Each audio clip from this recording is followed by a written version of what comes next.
was nothing I could do, nothing I could do. Hello and welcome to This Is Something I Can Do, Overcoming PTSD and Trauma with Aromatherapy. I'm your host, Amanda May-Fitzgerald. In these unprecedented times, we all desire to make a difference with the division, violence, climate change, and sustainable energy issues. We all know the time for planning has passed. It's time for action, but it is difficult for our voices to be heard. I'm a trauma survivor with PTSD, and my flight, fight, or freeze response is triggered in almost every waking moment in these times. I am learning to overcome my triggers by facing my traumas and putting them in their rightful place. I know many others who are doing the same. We can make a difference in our lives and the world. I am a professional aromatherapist, and through my work, I have found purpose and the tools I need to help myself and others. This podcast will shed light on the effects of trauma and what my guests and I are doing to overcome ours while helping others in the process. Please join us on this journey as we find others using their voice to help trauma survivors too. I'm your host, Amanda May-Fitzgerald, and this is Something I Can Do. I still sit here with it all. Hi, welcome to Something I Can Do. I'm here with Melissa Holman. She is a registered aromatherapist and an aromatherapist in Guam. Melissa, can you tell me a little bit more about yourself and how you use aromatherapy and what's your business like? Sure. So a little bit more about me. Well, I am wife, mother, grandmother, former security forces in the military. I homeschooled my kids, did all the things, and here I am a half century later, became an aromatherapist. Just a few years ago, I finished my training. And the reason I went back to school is because I felt when aromatherapy became really huge, right? Everybody started selling essential oils left and right. People were trying to cure whatever ill you had with a little bottle full of stuff that smelled good. I just thought to myself, there's got to be more to this. I'm not the kind of person that just accepts things at face value like that. I accept people at face value, but not stuff like that. And I just said, there's got to be more to this. So I went back to school. I went to the American College of Healthcare Sciences and got my certificate in aromatherapy and took the registration exam, became a registered aromatherapist, and hung out my shingle. So I work with people who have all different kinds of issues going on in their lives, emotional, physical issues, things like that. Typically, I'll sit down with them one-on-one, and we have an hour-long consultation. This isn't just, your normal 15 minutes at the doctor's office. You get 3 things. In the military, that's what it is. You have 15 minutes and you can bring up 3 things. And they're out the door. After that, they're done. Yeah. Whether you're done or not, they're gone. Yeah. So the way that I do this is I want people to realize that they are heard, that they're not making things up, which is what most medical doctors in my experience believe. And then what I'll do is I'll work with them and come up with holistic recommendations, things that they can do outside of aromatherapy. And then I create a bespoke aromatherapy blend for them to target the issues that they're dealing with. Wonderful. That's wonderful. It's a lot. Sorry, it was a huge mouthful. Please. I was on your podcast the other day, or your YouTube channel the other day, and I rambled on forever. But no, that's wonderful. And you're absolutely right. I've experienced that myself, where I had all this pain for years and years, and I would go into the doctors. Not all of them. I have to say I did have a few very key doctors that did listen to me and tried their best to help me. But the system that we have as far as Western medicine is concerned doesn't really allow even those really good doctors to do what they're able to help their patients. And I can only imagine how frustrating it is for them.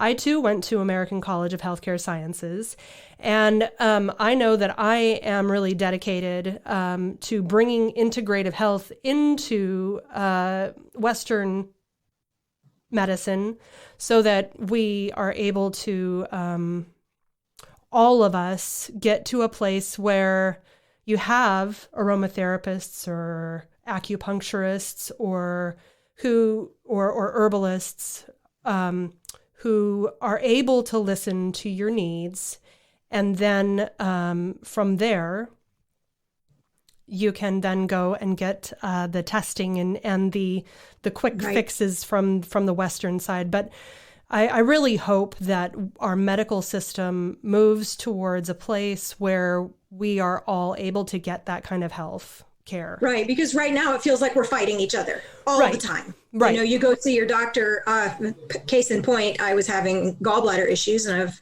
struggled with digestive issues my whole life. And I went to my doctor and I was like, there's concentrated pain right here. I know that's my gallbladder. And they did all the testing. And military hospital, teaching hospital, went in for my ultrasound, and they did the ultrasound. And the tech was teaching, and he goes, see that right there? That's sludge. That sludge will eventually turn into stones, and she'll have to have her gallbladder out. Okay, cool. I'm not an idiot. I sat there listening, and then I went back to my doctor, and he goes, yeah, everything looks fine. No problems. Okay, but it's not.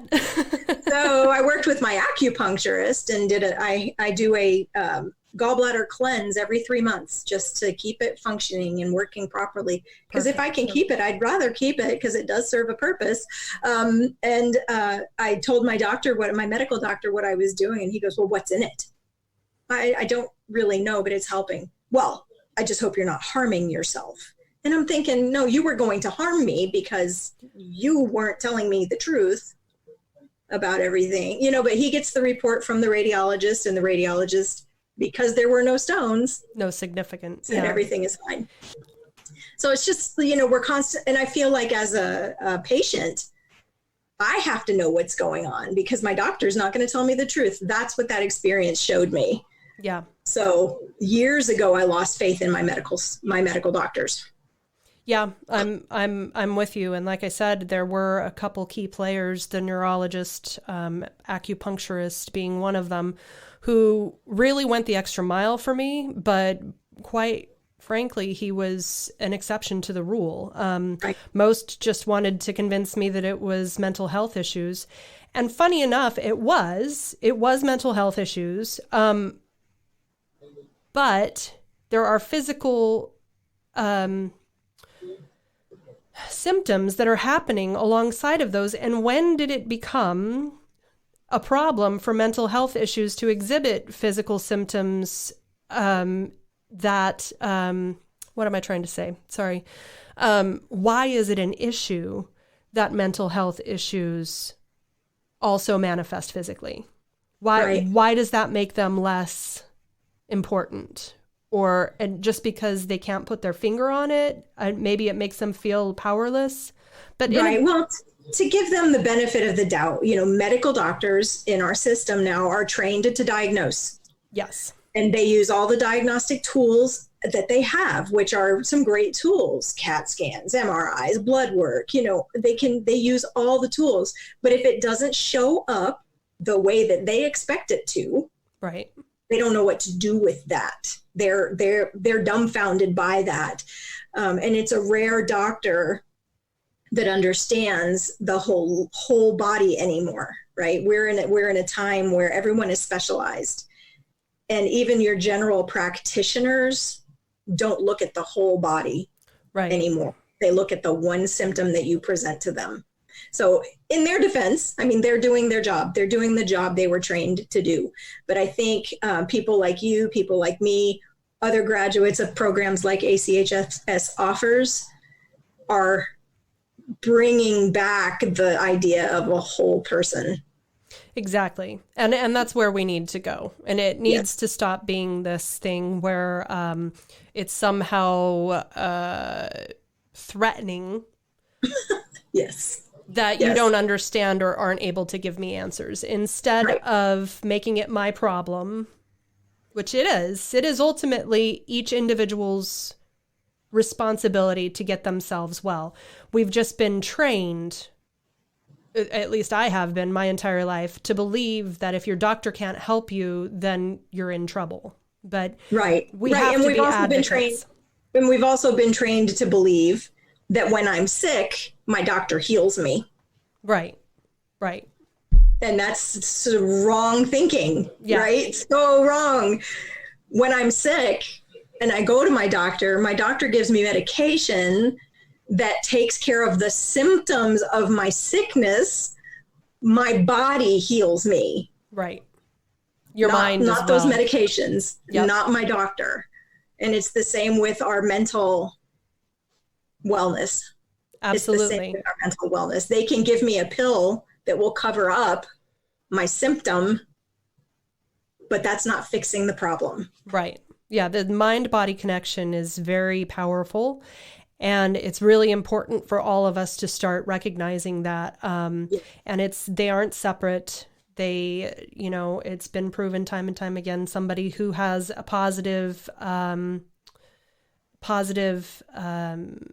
outlook oftentimes will be able to help themselves. Right. So what I've eventually realized about my gallbladder is it's not my gallbladder that is my problem.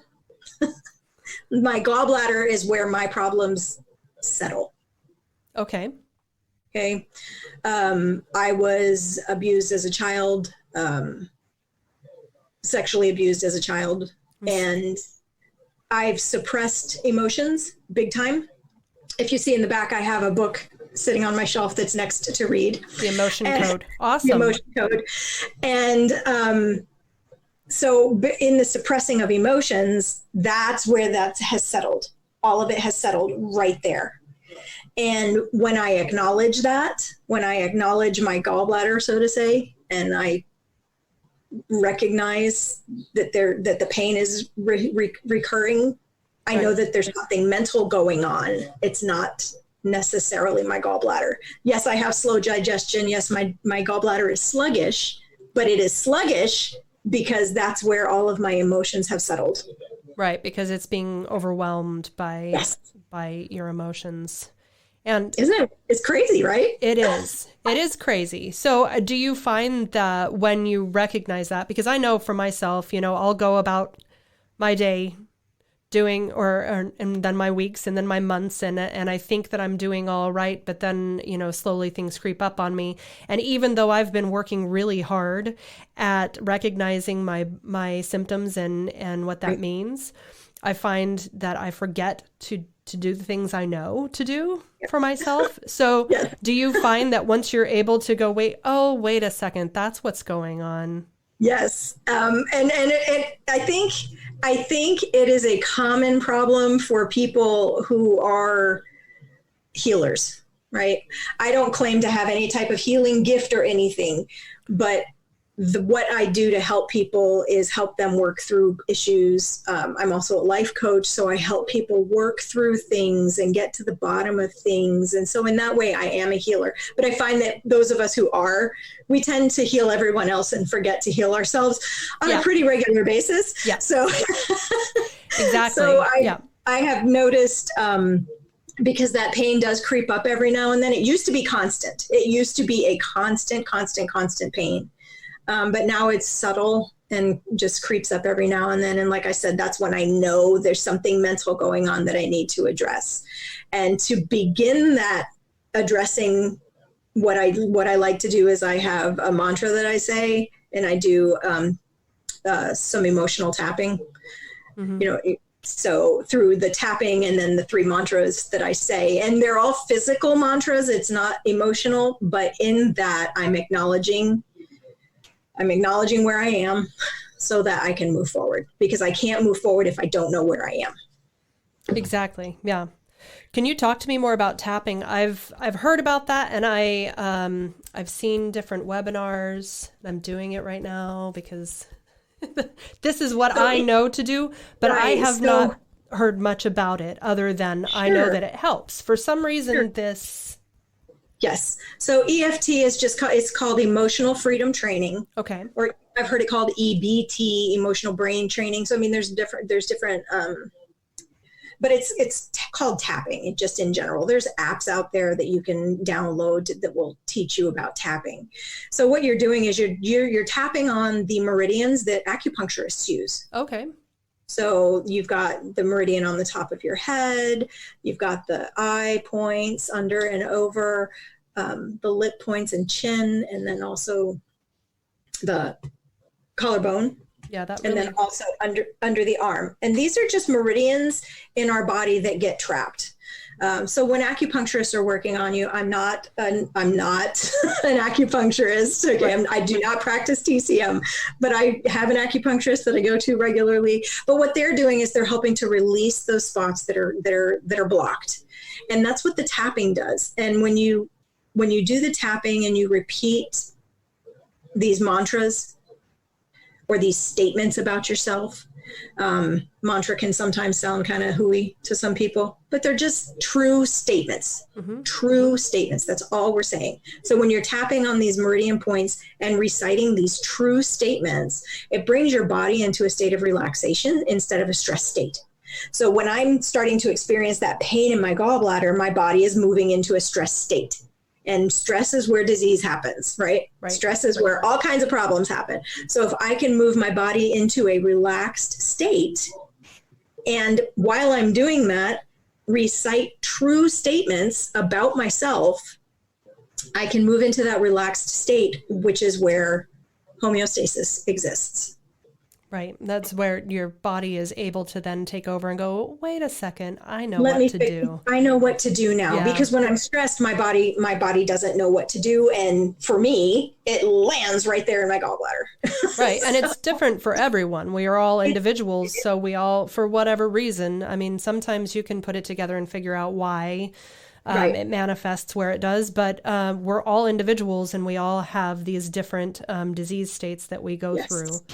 Yes. And acupuncture, that was my experience with acupuncture as well. And I would explain this to my acupuncturist, because he very much wanted to know, how it was helping me, because he was first trained as a neurologist and then added acupuncture to his medical education. And it did feel very much that way. It felt like, and this is before I understood that it was trauma-based, it felt like there were these pockets in my body where something was being held. And then as soon as I was done with acupuncture, and even during acupuncture, I would feel these pops and I would actually, sometimes my body would jolt. Yes. And I would explain after, because he would leave the room while the treatment was taking place, and he'd come back and I'd say, I just jumped off the table, and he'd be like, that's not supposed to happen. So it's amazing to me how much energy I'm not an acupuncturist either, or a TCM practitioner, although I hope one day that I am. Right.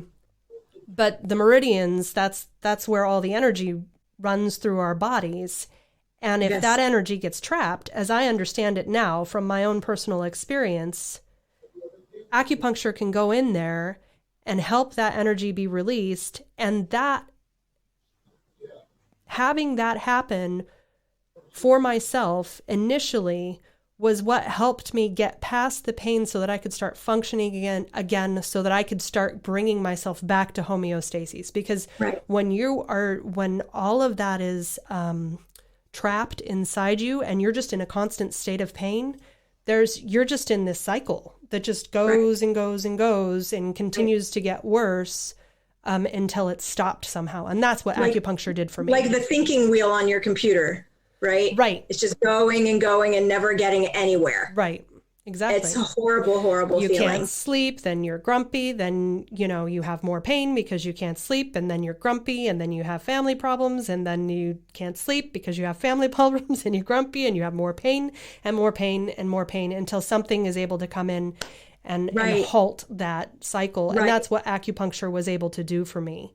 Right. And as a society, we look at pain and we go, oh my gosh, I have a headache. I need to take something and get rid of this headache, or there's this going on and that going on. And instead of looking at pain as a fire alarm, we look at pain as our problem. right? So for me, my gallbladder pain was my fire alarm. Like, what's going on? Why is this happening? So my medical doctor, in, giving him the benefit of the doubt, he was able to tell me that it's not acute. It's not something I have to address right now. Which is good to know. It was good to know, because now I can go, okay, well then what is the problem? Which is, where I've been able to land after years of counseling and working with my acupuncturist and chiropractor and massage therapist and all the holistic modalities, trying to get this under control, realizing that that's not my problem. It's up here. Right. Yeah. So as far as being able to bring yourself back to homeostasis, we've talked about a lot of different modalities that we use to help us get our bodies back into a right frame of mind. How does aromatherapy fit? So it's very interesting. I don't use aromatherapy every day in my life. I really believe in using aromatherapy therapeutically.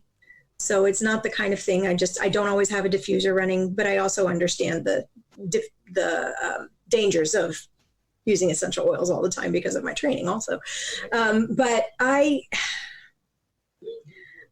find there are certain essential oils that I gravitate to, and it's not even necessarily scents that I like, but it's scents that I need. And one of the biggest ones is rose. I don't really like the smell. It smells greasy to me. It's not a pleasant odor. I don't like it, but my body craves it. That's interesting, because I find it a very pleasing odor. Right. And I don't know why I don't like it, but it's just one of those scents that I'm just like, I'm not really pleased by the odor of it, but my body needs it. Right. And it's one of the better oils for mental issues. It is. So, and I have a theory behind that. It hasn't been proven. I haven't tried to test it out or anything. I would love to share it. The place that I come from, I'm a Christian. So the place that I come from is, I believe every single plant on this planet was given to us for our benefit. I believe that too. Given to us in the garden, right? We were created for the garden, and we walked in the garden in the beginning, and we interacted with all of these plants every day, and we absorbed the chemical nutrients because we were unclothed, walking through the plants and enjoying everything God created. But I think He created some plants that are very difficult for us to manipulate, like rose, helichrysum, sandalwood. Can you explain what you mean by very difficult to manipulate? What does that mean? It's difficult for us to get the essential oil from these plants. Right. For whatever reason, like with rose, you need 2,000 petals to get one drop. Which is crazy, because they're so fragrant when they're just sitting there growing, they're just, you can walk by a rose bush and it's just all in the air. So yeah. I know. Okay. And then sandalwood has to literally give up its entire life for us to be able to get that essential oil. Right. And I just feel like these plants that are difficult to manipulate, they're difficult to get those essential oils out of, for whatever reason, whether it's the amount or the fact that they have to die for us to get them. Those are the ones, I'm getting chills over here. Those are the ones that are so important for our mental health. Yeah. Because our mental health is vital for our physical health, the health of our world, the health of our everything is dependent on the mental. Yeah. And if we don't deal with the mental, everything else suffers. And I feel like those plants that are so hard to get that essential oil from, that's why they're so good for the mental. Yeah. Because it's so hard for us to get past our mental stuff. And we need what God has given in those plants to help us do that. Yeah. I really, I don't quite know how to put it, but I am completely on board with that theory. And it's a difficult theory to really put words to. Yeah. And you can't prove it, right? Right. I don't really know the way to prove that. And that's one thing with essential oils, that okay, not to get too far off on another tangent, but the thing with essential oils is that they themselves have been difficult to prove their therapeutic value, and yet we have all this scientific evidence of their constituents that prove they're kind of the conundrum in and of themselves. Yes. Right? But I think it's meant to be that way. That wraps it all together. And I think it is as well. And there are schools of thought out there that say, well, essential oils are too much.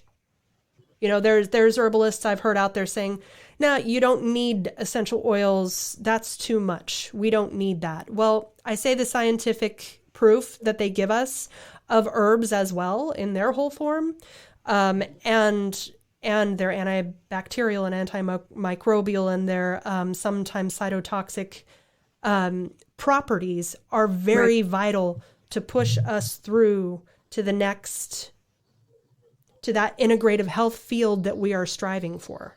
Right. And I would tend to agree that essential oils can be too much. Yeah, I would tend to agree with that, which is where I come from. When I work with my clients, it's therapeutic. Right. You're not meant to diffuse these all the time. This can cause problems if you're not careful. We've got to be careful in how we use them. And that's why I went back to school, because people were just shoving essential oils at me for my whatever issue I was having. And I was just like, no. My mom was an aromatherapist back in the 90s before it was trendy. So like I had an understanding. Right. Even though I didn't have all the knowledge, I had an understanding, and I just couldn't do it. So I would agree that sometimes essential oils can be too much, and there are different ways to do things. I was actually just working with a client yesterday, and she told me something, and I was like, well, I could put something together for that. And then she told me of another natural remedy that she had at home, and I said, just use that. Yeah. Use that every day for the next 7 days. Let me know how you feel, Right. So, we don't always have to jump. We don't always have to jump to the most the biggest remedy. We can start small. Yeah, and they can be used. They can be very therapeutic without having to be in great quantities, like you were saying. Yes. Yeah. And what you were saying back to the rose, there is something about rose that it's almost as if